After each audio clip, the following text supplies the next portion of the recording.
All right, hey gang, this one could get interesting. We've got some really hot topics today. I'm probably going to venture into as controversial an area as I have. We've got some video clips. We've got a lot of stuff to talk about. What do you say we do a show? It's the StreamLeader Report Live Panel. Creators talking to creators. Raw, real, and unscripted. And sometimes they say the quiet part out loud. Here are your hosts, Claudia Santiago, Rebecca Gunter, Rob Greenlee, and Ross Brand.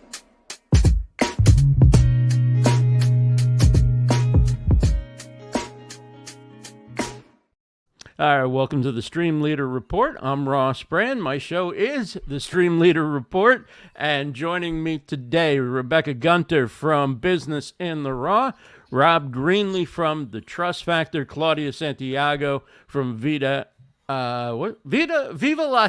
There it is, easy for me to say. Won't be with us today, but she'll be back hopefully next week. And a lot of different topics. We're gonna get to at least 3 really good ones. We're gonna talk about some of the weird and wild jobs that people are holding down during tough economic times, including actors and writers and people who are on strike right now and what they've decided to do. We'll just leave the surprise for later when we talk about it. Also, if you've been using ChatGPT and you want to use it now to create images, you can. ChatGPT is integrating with DALL-E 3, and so you'll be able to give verbal commands, written commands in whatever language. And does ChatGPT do all languages, or is there like a certain number of languages? Do you know, Rob?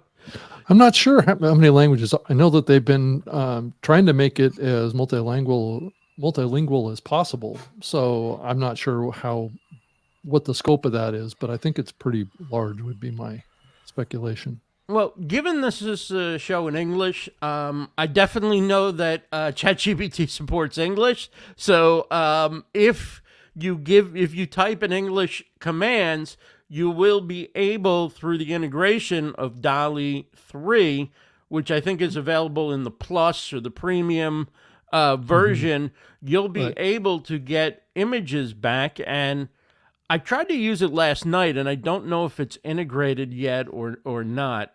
I'm not sure it's fully activated yet. I haven't seen it work with my interfaces with it quite yet, but I think it's coming. So, yeah. So I was thinking about what I could do. I tried taking, you know what, though, it did give me, what's interesting is it did give me a nice overview of the elements that I provided. Like, I need a podcast cover. I wanted to include such elements and colors and this.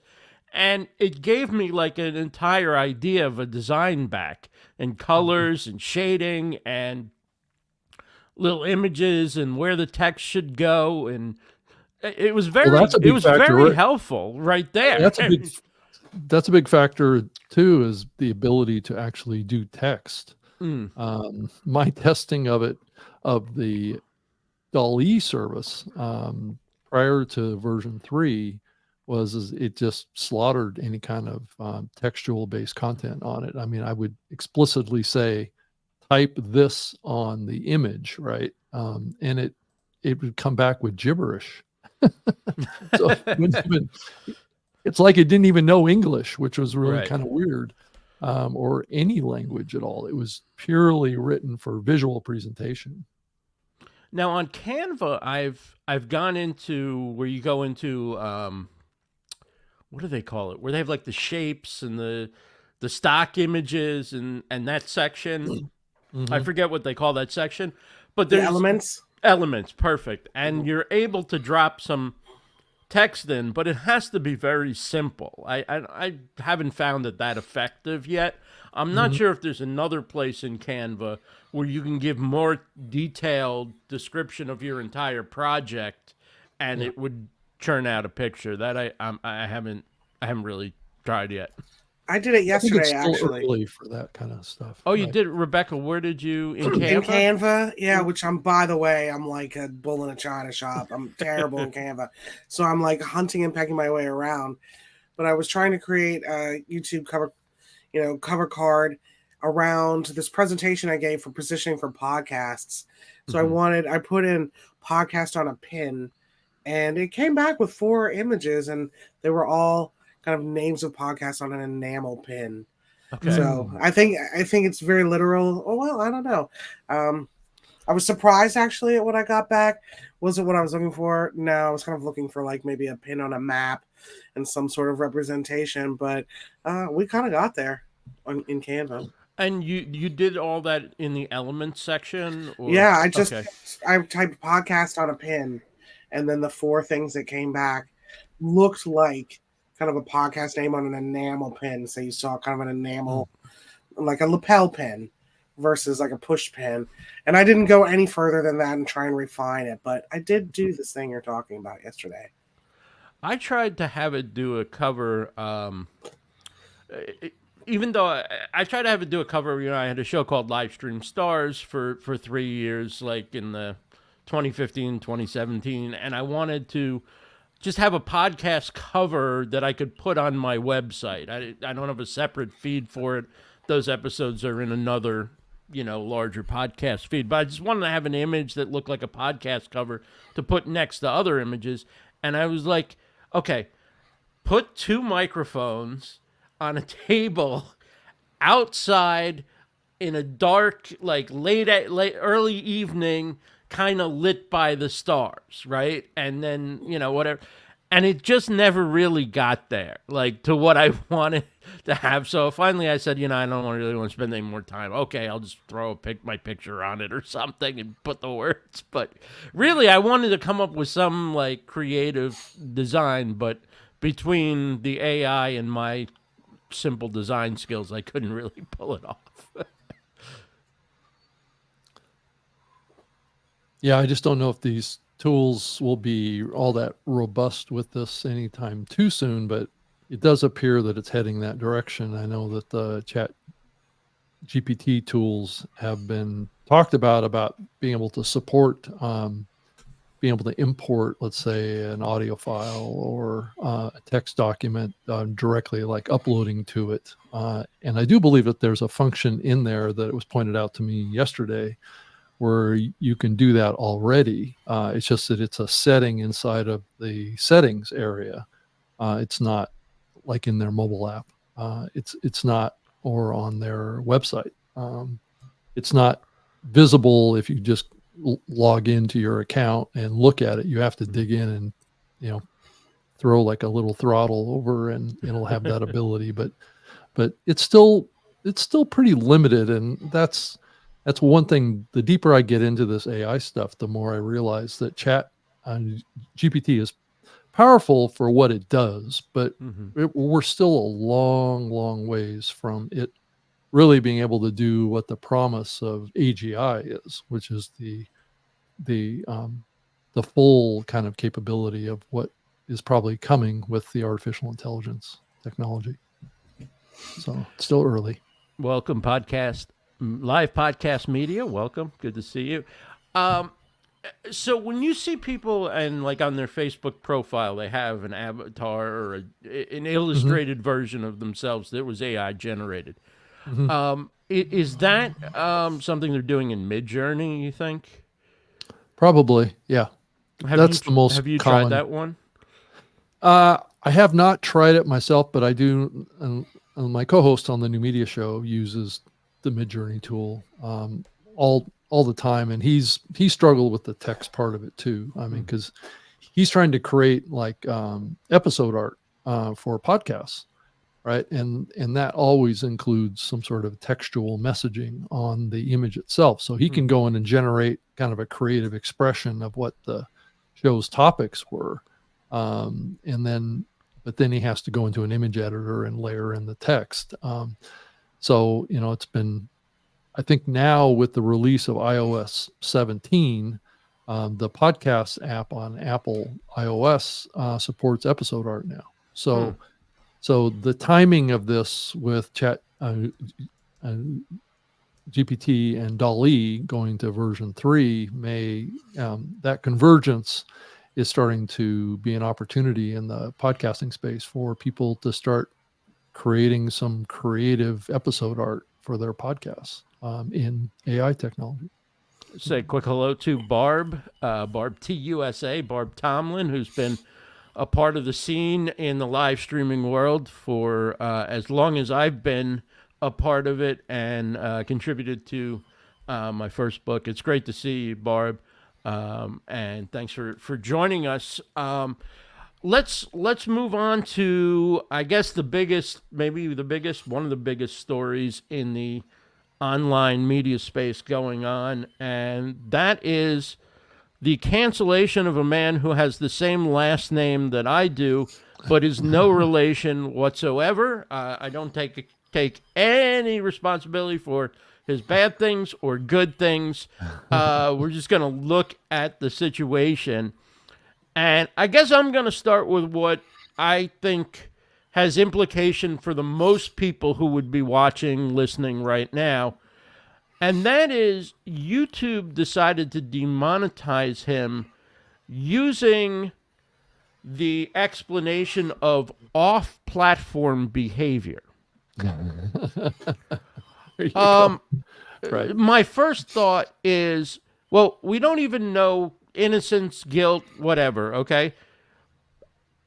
It's bad enough to suspend people for saying controversial terms or, talking about topics, but who elected YouTube King and said you can be surveilling people's off platform behavior and suspend their ability to, there are people who are murderers who have YouTube channels.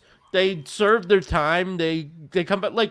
Where is the line? Somebody falls out of favor with big tech, and now you're off.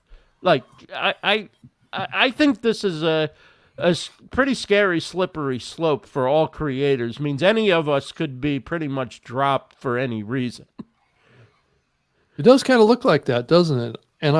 But I do think, Russell Brand has been a big podcaster for a long time. I mean, he really, since his Hollywood days, being a kind of a movie star of sorts and a stand-up comedian, has built quite a reputation. And over the last couple of years, he's built, 6 or 7 million subscribers on his YouTube channel. And he's always been saying in his show that he knows one day he's going to be taken down, and that's why he's been building his show also over on Rumble and on his own kind of properties, right? So he always knew that this was coming, and I think he's had a big target on his back, and he's been able to kind of maneuver through the limitations of what YouTube has done. But this kind of goes to another level. I agree with you that YouTube is looking at offline behavior as a criteria for taking down his channel. And this kind of takes me back a little bit of what was going on a few years ago with the Me Too movement as well.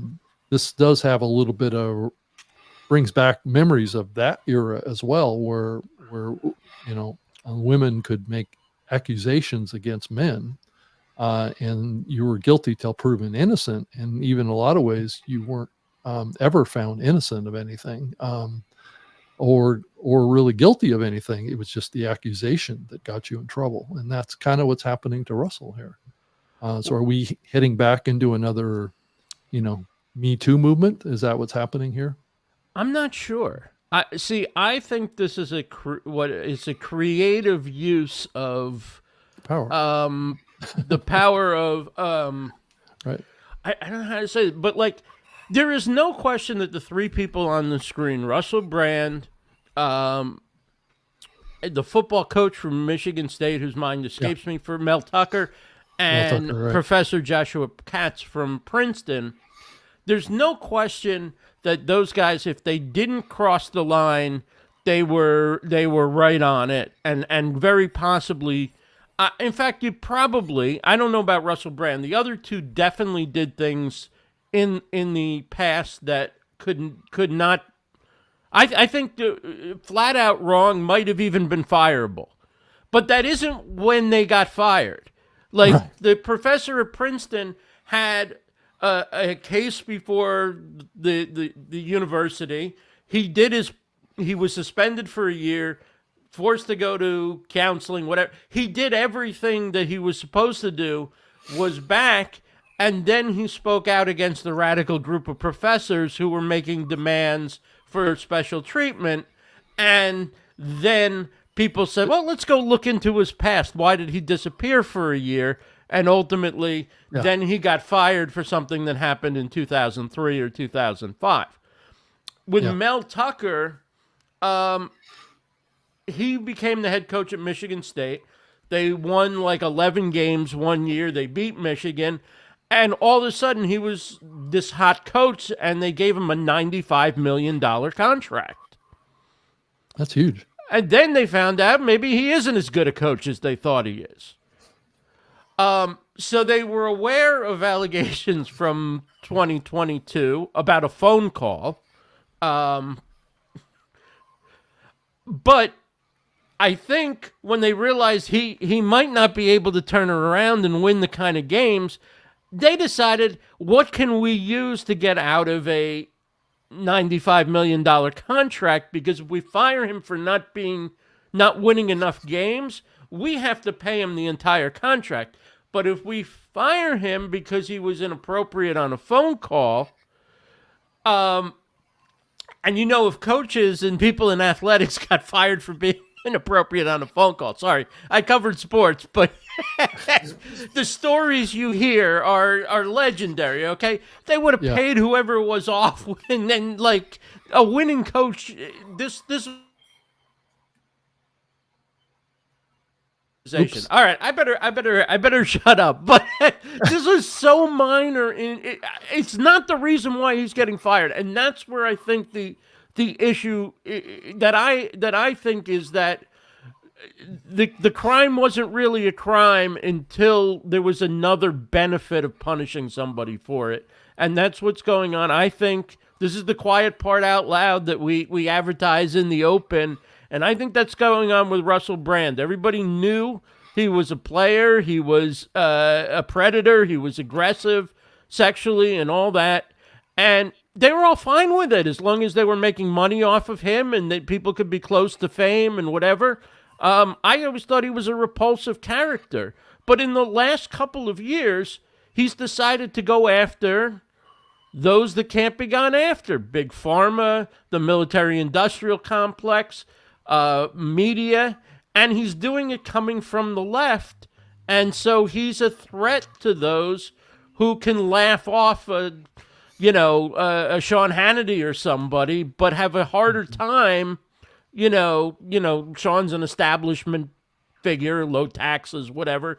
This is a guy who's really truly calling out the powerful, including people who might have thought they were aligned with him at one time. I mean, you're exactly correct. I mean, just look at the name of his show, Stay Free. Mm-hmm.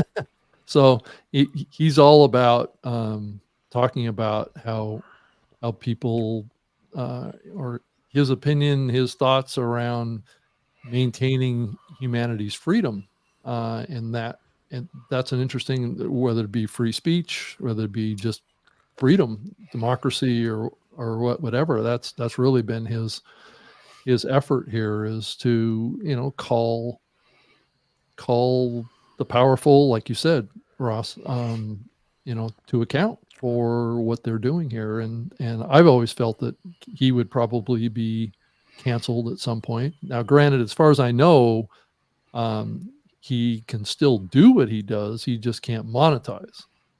So it's kind of a penalty that he's paying. He didn't really get, I guess, like taken down or something like that quite yet. He hasn't been guilty of anything, but what I gather, he doesn't have the ability to make any money, and that's the weapon that YouTube uses. I think that YouTube would still love to have his audience, come to YouTube because he's got 6.5 million subscribers, which is pretty big on YouTube. So, you know, the fact that they demonetized him is kind of like, sorry, you know, you're not safe for our brands, our advertiser brands now because you have these accusations against you. I think that's really what's going on here. But, you know, but all three of these cases make a mockery of the real issue of sexual harassment, sexual assault, rape, people being victimized in industries like sports and media and Hollywood, where, you know, men have gotten away for far too long with doing bad things. But what's happening is people are being punished not for the bad things they do, but for being inconvenient to those in power because they make too much money. They're hitting on the wrong, they're too close to the wrong target in some cases, to the powerful. And so this is a way to bring people down. If you can't accuse them of being racist, you can accuse them of a sexual impropriety. And again, in some cases, it may be true, but if it's already been adjudicated in some cases or whatever, then you're really just, okay, we had a hearing, we determined the punishment, and he wants to do something different than, okay, what do we use against them? Let's dig up the sealed file that we had already all agreed on and signed. And I mean, that's what Princeton did. They said, well, if you don't come out and say what the case was, then we'll have to let it go because we'll have to say it because you're getting too much pressure. Right. It was very, very, like all these situations, there's a reason the powerful are using this accusation in order to silence people who are less powerful than them. Yeah, or they are these people are powerful in a way that is disrupting the narrative that wants to be perpetrated. Right. Go ahead, Rebecca. We should probably let the woman on the panel talk on this issue for a minute. No, I think we should too. Right. Yeah, what about Give it to us. what about the people over whom Russell Brand is powerful over, who have no voice? What about them? Let's just take a look. Sure. And look, we're gonna look at a supercut. Okay. Obviously, you know, anything that's a supercut is smashed together with a particular, you know, they want you to believe something. Right. And I'm sure if we put together a supercut of Russell Brand, you know, kind of punching down at capitalism or any, you know, or any of these other power structures, that we could make that argument as well. But I think it's an interesting, let's just see what kind of presentation our man is giving us here. Okay. Fire away. I killed her after. Look how sensitive and vulnerable he is. He must be gay. That's right. That means women feel safe around me. They trust me. Then bang, pregnant, bang, pregnant, bang, pregnant. For the queen, you can't. We're going to do an interview. Don't say for the queen. For the queen! Yeah, don't say that, please. Oh, love, be careful because that's a low-cut dress. Oh, I'm sorry. Okay. I'm only flesh and blood. I've got instincts. Oh! When you laugh like that, it makes me know what you'd sound like when you come. Pop yourself down on my knee and see if we can't get you pregnant. Come on. Oh my God, you're kissing me. Oh, wow. Okay. Everything's okay, isn't it? Yes. Yeah, look. Because you took your eye off the road because things was getting a bit fruity out there. All right, Liz. We goodbye. were. Yeah, thank you. Well, it's been really a wonderful thing. See you later, Liz. Russell. All right, take care. Russell. How can I do your bra just like this?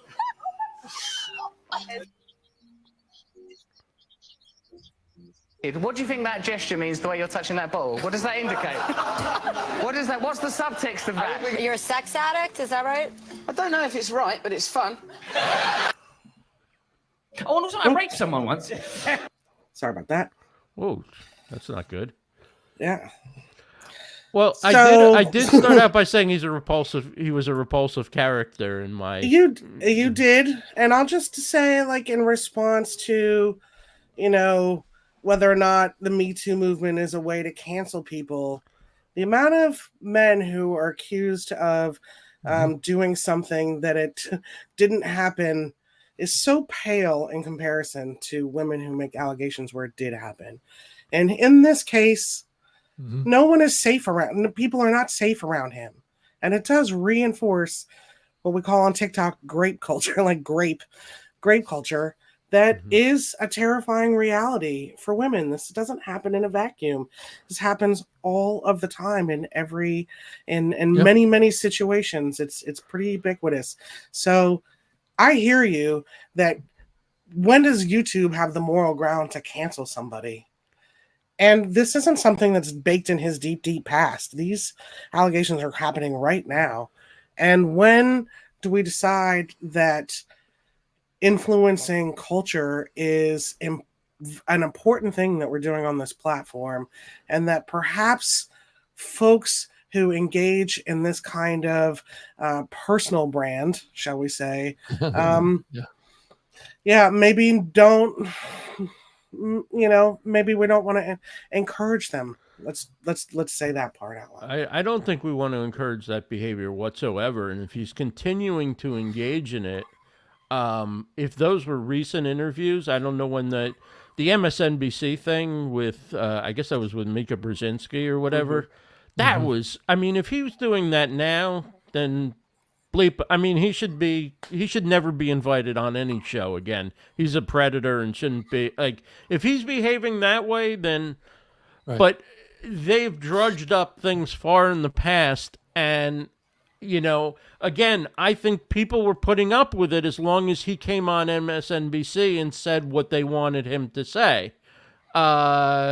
Right, bad, left, good, whatever. But when he came on Bill Maher and said to John Heilman of MSNBC, you keep going on about Fox News being liars, but you're liars too. And guess what? You all have the same sponsors and work for the same investors and the same corporations. Stop yelling about Fox. You're just as bad. You're all part of the same echo chamber. You're all part of the same. You're all in bed together and you're all doing the same thing. You're all lying or whatever.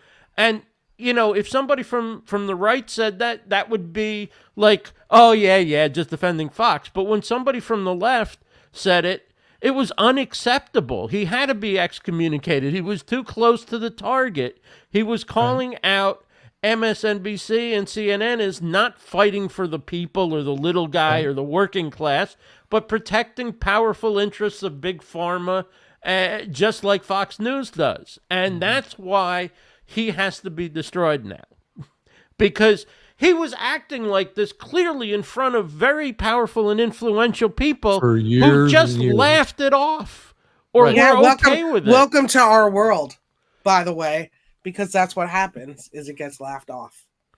Let's be frank about it. He's gotten a lot of attention because of his behavior as well.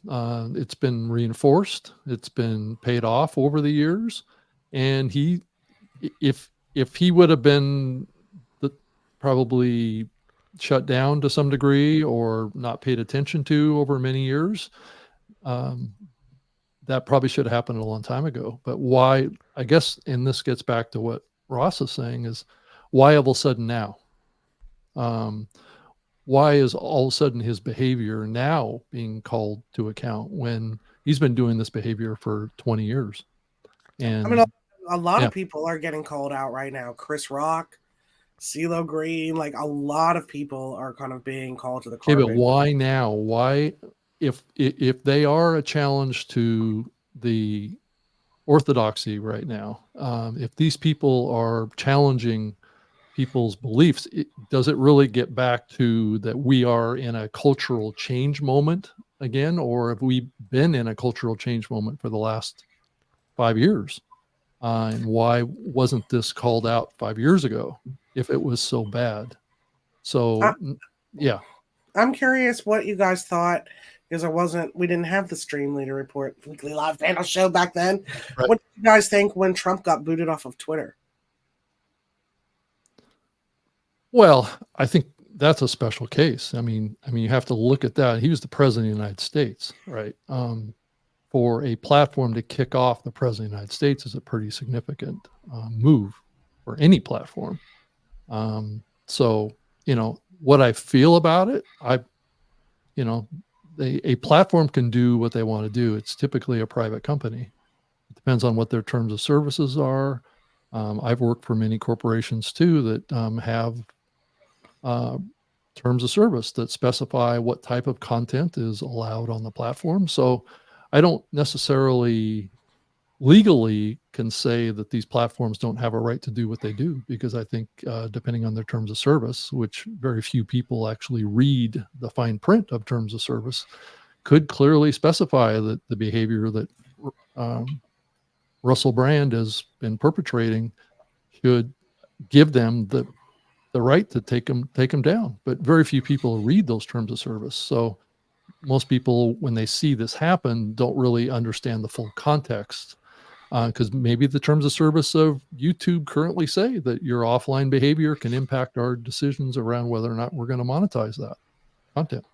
I mean, I think the terms of service probably for all these platforms is basically at will. They can shut you down for any reason. I'm sure it's but they pretty gave loose. a specific reason, which is different than just saying we don't want this anymore or whatever. They gave, hey, we're coming Right. after, we're looking at your your off-platform behavior. And maybe that's fair if somebody's off-platform behavior is so egregious. But again, who sets the standards? And then, it's like And why is it the happening Patriot now? Act Right. was passed in order to supposedly protect us from terrorism. Now it's being weaponized against Americans who, for whatever reason, for any and all reasons, right? It was supposed to be to protect us from foreign terrorism.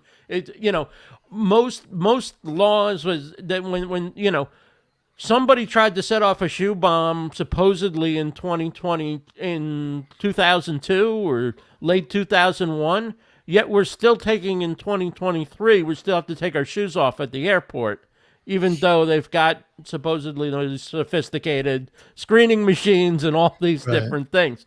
I had to walk down a line at the Atlanta airport with a dog sniffing and following behind me, in addition to going through security and doing this thing and, my license and all this stuff. So, it's like, okay, so the idea that somebody isn't going to abuse this to then...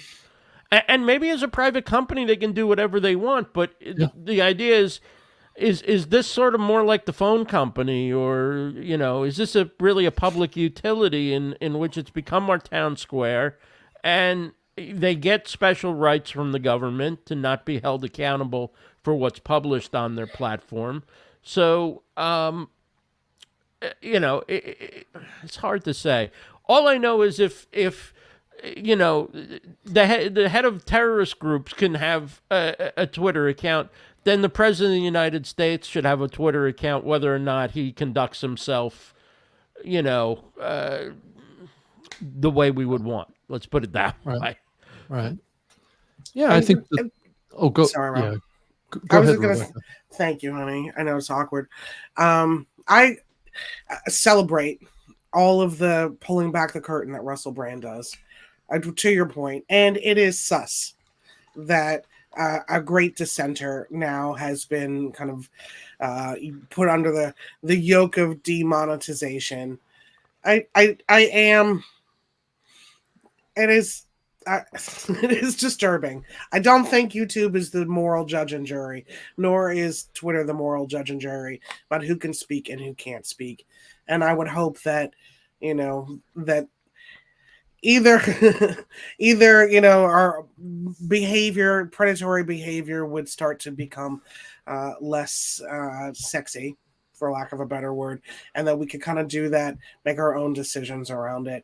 But it is disturbing to see how many men in power who have long histories of creating very unsafe spaces for women who have not faced any kind of loss of power or consequence around that.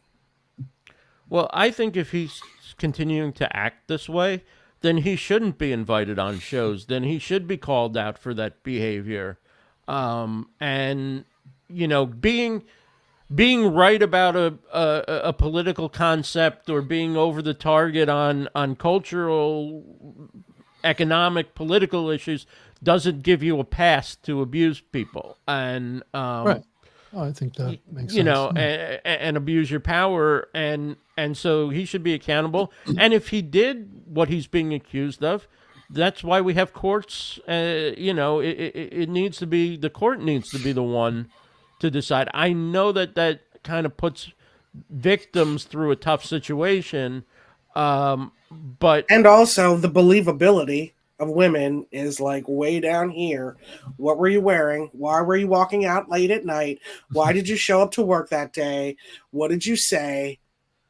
The accountability is the victim blaming in that scenario is a lot. It's a lot.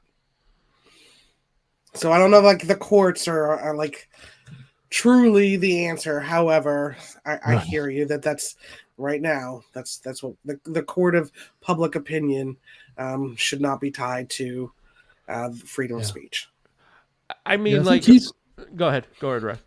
Yeah, I think he's admitted to a lot of misdeeds. I've watched his show a couple times on YouTube, and I have a hard time taking him for very long from the standpoint of watching him, because he's so outlandish and kind of overly energetic with what he does, and I think that translates into this extreme behavior. I think he is an extreme personality and extreme, and he has, you know, he does come across as very kind of, you know, sexually aggressive and overactive, and he fully admits to that in some of the videos that I've seen of him. And I think just what we've seen is very reflective of other videos that we've seen of other powerful people that have taken advantage of their position with women. And it's certainly not a type of orientation that I have any interest in or any association to or any desire to express myself. It just doesn't feel right to do that. I think each of us needs to treat every other human around us with tremendous levels of respect and safe distance and all that stuff, unless you're invited to do otherwise. But I think, you know, he is kind of a dinosaur in some ways. And I think that's what we're seeing here. But demonetization is not as extreme as like his channel was shut down or turned off or deleted, or, you know what I'm saying? So there is a kind of like a weaponization here that is really more linked to, I think, YouTube's sensitivity to brand safety, which is another issue that we haven't really talked about on the StreamLeader's Report, is this movement around content moderation that's linked up with what they call brand safety or brand suitability. So certain content is now being evaluated by AI technology and then rated, kind of like a nutritional label on food. Oh, that's interesting. It's kind of the same concept, and this is happening in podcasting too. So there's an increasing number of shows that are now being pulled as transcripts and being run through AI engines, which is more kind of contextual AI engines that will rate the content based on these criteria that is kind of being rolled out across the digital landscape right now. And it's based on a standard that was set up, is called GARM, is what it's called. And it's a ranking of certain types of content, like what's the political orientation of, what's the orientation in the content towards violence or alcohol or drugs, and it rates the range on that, and will give you a number at the end of that the advertisers can look at. Okay, if this show rates in this range on these topics, then I'm not going to advertise on that show.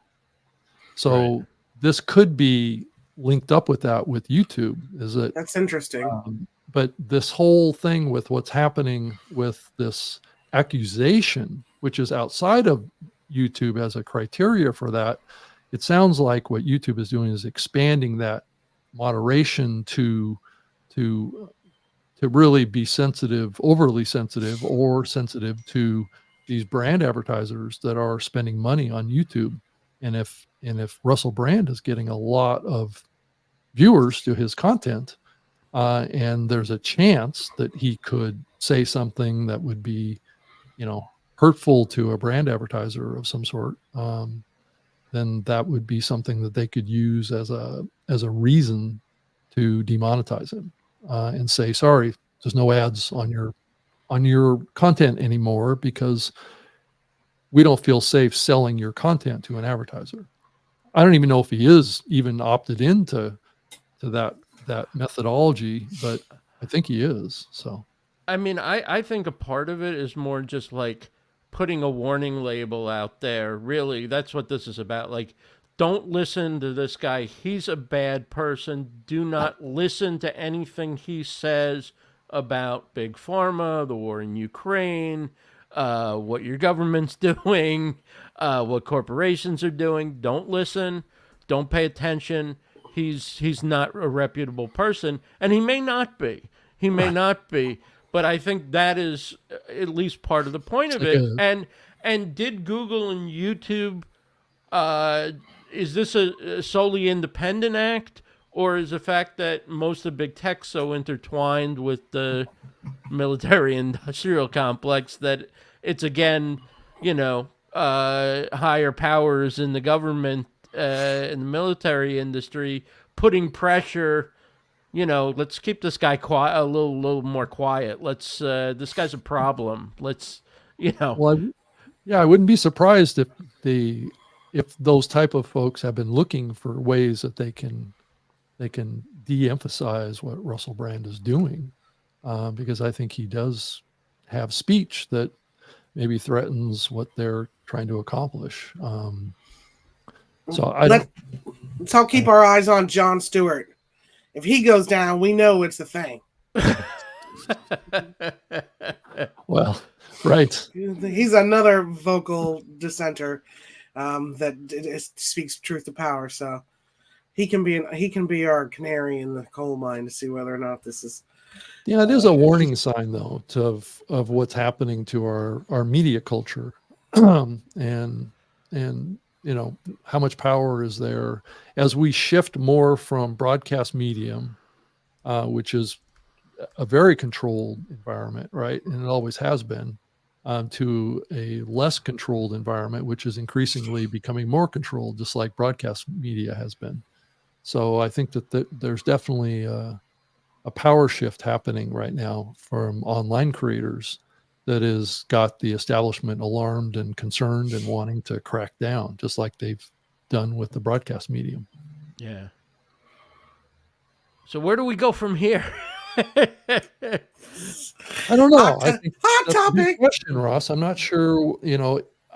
My gut feeling would tell me that things are probably going to get tighter and tighter and tighter. That's the progression as the technology gets better to evaluate content. I think even in podcasting, I think that there's movement that direction as well. So free speech is something that is becoming less and less able to happen. Voices that are different that people dislike. I know Elon Musk talks a lot about this stuff, are increasingly getting, shut down.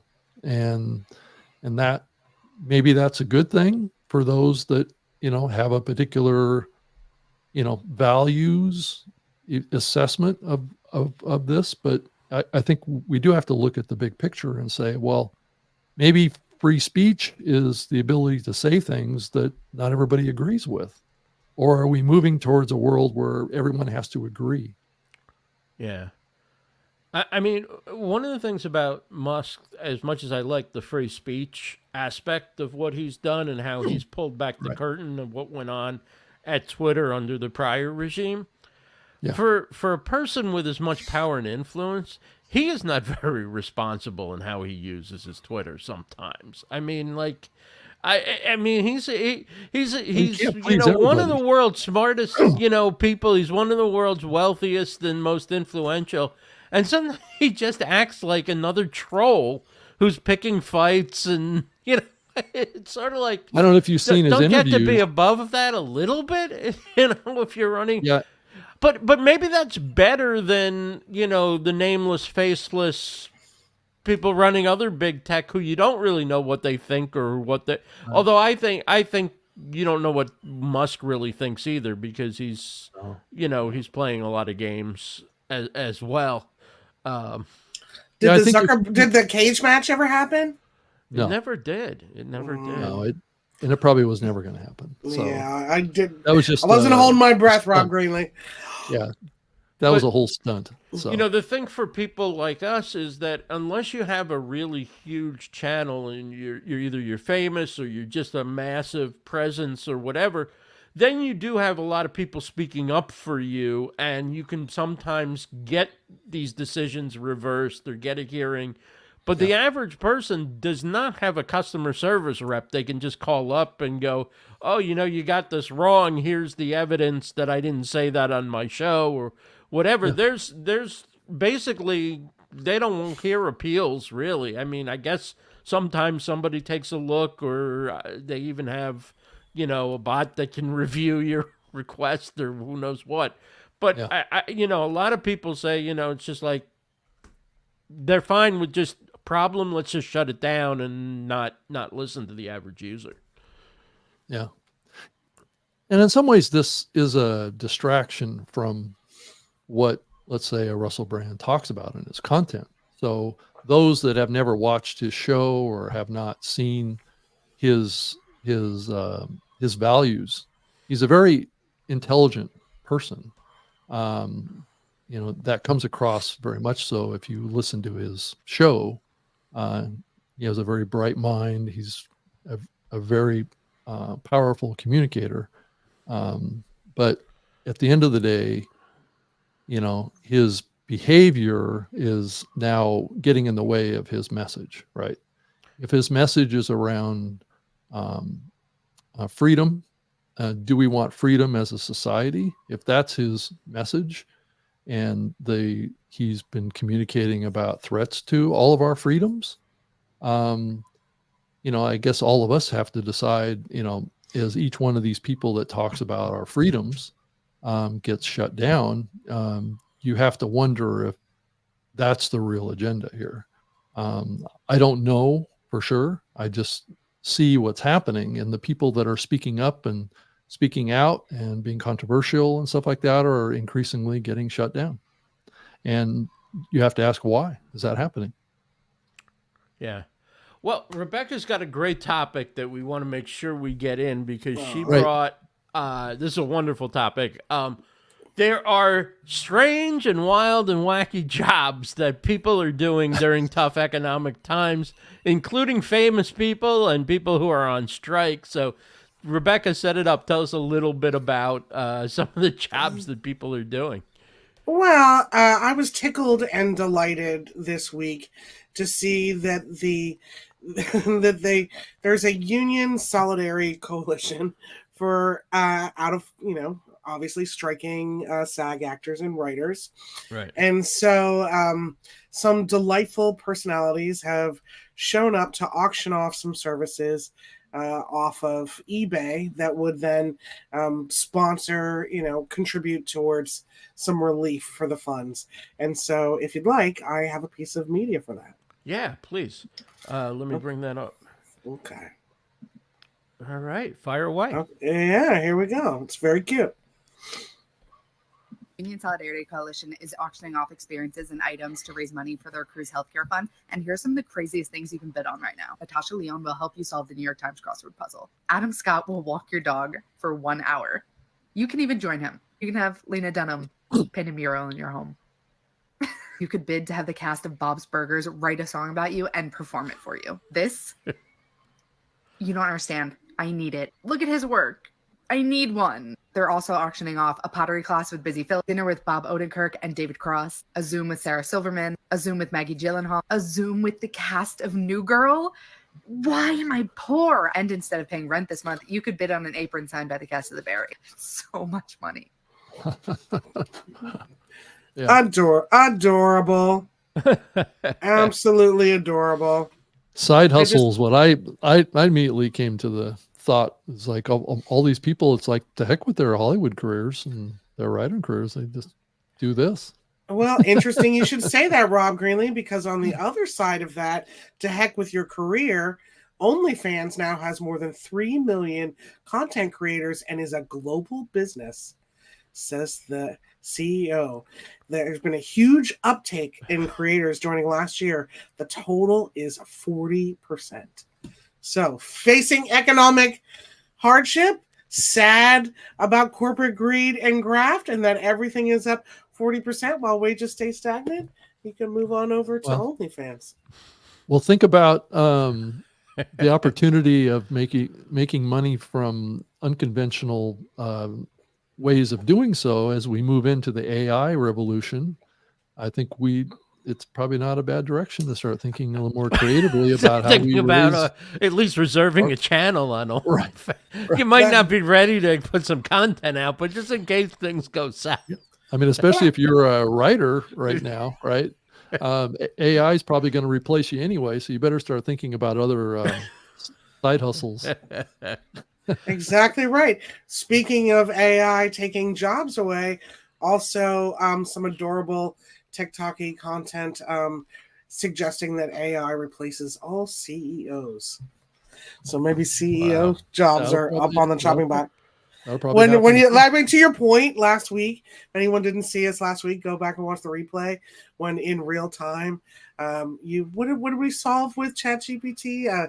Was it the auto worker strike or something along those lines? Where we put in how would you fix it, and the answers were great. It was dear AI, what do humans do now that AI is taking over jobs? And the answers were fantastic. It was just like it was right from a CEO who had outsourced his company's manufacturing to China in 1993. I mean, it read perfectly. Exactly. We could retrain the workers, find something entrepreneurial to do, get involved in jobs of the future.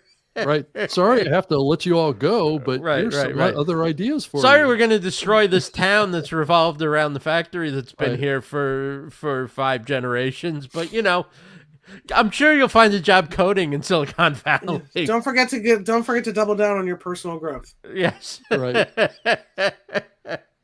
Just think you've got more time to learn a second language. It definitely has me thinking a lot differently about my career too. In the direction that I'm going as I look to the next 10 years of my life or whatever, and what the opportunity looks like going forward is not kind of conventional. So I'm not thinking conventional anymore. Are you going to give us a hint? Well, trust factor is a little bit of a component of that. It's also, trying to think about other ways that I can help people, and that's at the end of the day, that's what I'm all about, is being a resource to others and helping as best I can. And if I can improve my skills and be a better human and a better person in the world of AI, then that could be a powerful tool. I believe that there's lots of other people doing the same thing right now. Just look at all of the personal trainers on LinkedIn and these business leaders that are coming out with podcasts to build your own, side hustle or whatever. There's everybody out there trying to help other people and make money at doing that. I think is really, and if you read a lot of the trends, just like we covered in the show last week, those options that you have, those are all part of it. And a lot of it comes from personal development and understanding on who you are, what your passion is, what you bring to others. And you build on top of that and build yourself a career, because humans still need help, even though there's AI. Humans need ideas. They need to refocus. They need to be retrained. They need to think differently. And just like what we talked about, these celebrities are being forced to do that now too. And I do believe it has something to do with AI. So. 100%. So you're bringing trust factor to OnlyFans. That's what I'm hearing.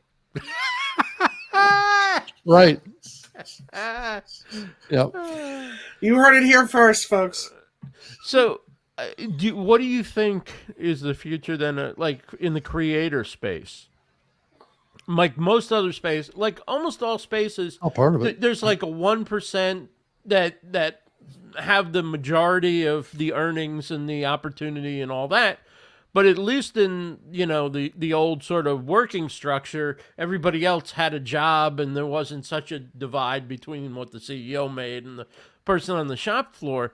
If we all become entrepreneurs, and the same sort of hierarchy of success, money and all that breaks out, what is there where there's no sort of guaranteed job for the people who aren't at the top? Like what is I don't know how many people can make money as creators and doing like, is it just that there's going to be things for everybody to do, or where is everybody going to work who doesn't, hit it big with a podcast or a talk show or, an e-commerce shop or something like that? Ross, my conspiracy brain thinks as soon as that happens and corporate America loses all of it and everyone's going entrepreneurial, that's when small business banking seems to not be a thing, or you can't do transactions. We're some sort of governor on our ability to make our own money. So I'm skeptical. Yeah, it does. I think it's a great question, Ross, what the future looks like on that regard. I mean, I do think that if you look at society as based on the view of a meritocracy, right, which is people earn different levels of success in their lives based on their actions, then that's one outcome. There's another outcome that could be, kind of a hybrid model with, guaranteed basic income type stuff that's being talked about as well, even though I have no idea how our government's going to be able to afford guaranteed basic income. We're already $33 trillion in debt. I don't know where that money comes from. That's the problem that we face as a country is do we just keep going further and further and further into debt, which means that we get increasingly more and more inflation, which means that it takes more dollars to equal the same value. And I don't, it's a slippery slope right now about what's happening in the world. And I'm not sure what the right answer is anymore. And the further we get into debt, the fewer options that we have, I think. I'm for maximum wage. I'll say that. I think, obviously we should talk more about in the future, I think, about what opportunities are realistic for people, what they should be doing, what they should grab onto if they are learning, if they want to. Exactly. What skills they need, right? Because not everybody's going to do it, but those who can, and we want to definitely see as many people as possible have a chance in whatever this new world we go into becomes. I'll just put you this way. I'm increasingly thinking about as we talk about autonomy, which we've been talking about with Tesla for a while, the robots that they're going to start manufacturing in the next 5 years. I've been thinking increasingly, well, let's say that there was a robot out there that could do all the labor around my house, mow my lawn, do my dishes, do my laundry, all this kind of stuff for me, right? And could I purchase a small little army of robots that could go off and mow lawns for me and make an income for me? Or my car can go off and pick people up and take people places, and I get paid for that, right? So, I think it's hard to predict right now what the income opportunities are going to be when labor is basically unlimited. So we're all going to be management telling the robots what to do, where to go, and how to do our work. Right. I mean, that wouldn't be such a bad future. I know. Now I want to go into insurance. Right. Well, there you go. Right. Did you guys see the videos? I know we got to wrap, but did you guys see the videos of the self-driving cars on the news yesterday? They were self-driving cars that were crashing, and then there was a car that was like pulled off the road or weird or whatever, and the police come and pull over, and everybody's laughing because there's no driver in there to give talking to or taking I'm sure all this was happening in San Francisco because that's where Waymo is, right? And those cars, is that where they send them out and test them every so? Yeah, actually, there's cars that are driving around San Francisco that don't have drivers in them. Apparently, the results weren't too good. No, because they aren't using very good technology to do that, and the cars get stranded sometimes because they don't know what to do. So because they're kind of dumb, not like a Tesla vehicle that's actually has a visual cortex that's being built into it that can interpret the world just like we do when we drive. That's kind of what Tesla is building, is the ability to understand the world around it visually and navigate through that, where these Waymos are using like LiDAR and have to permanently map the path. And if something changes in the road, it doesn't know what to do because it's not in their database. Yeah. Well, so we've got a wrap for today. We'll be back next week, 1:30 p.m. Eastern on Thursday. It's always my favorite hour of the working week, getting together with you guys. Rebecca Gunter from Business in the Raw, Rob Greenlee from Trust Factor, and hopefully we'll have Claudia Santiago back next week as well. I'm Ross Brand. This has been the StreamLeader Report. Have a great rest of the week, everybody. All right. Thanks, everybody.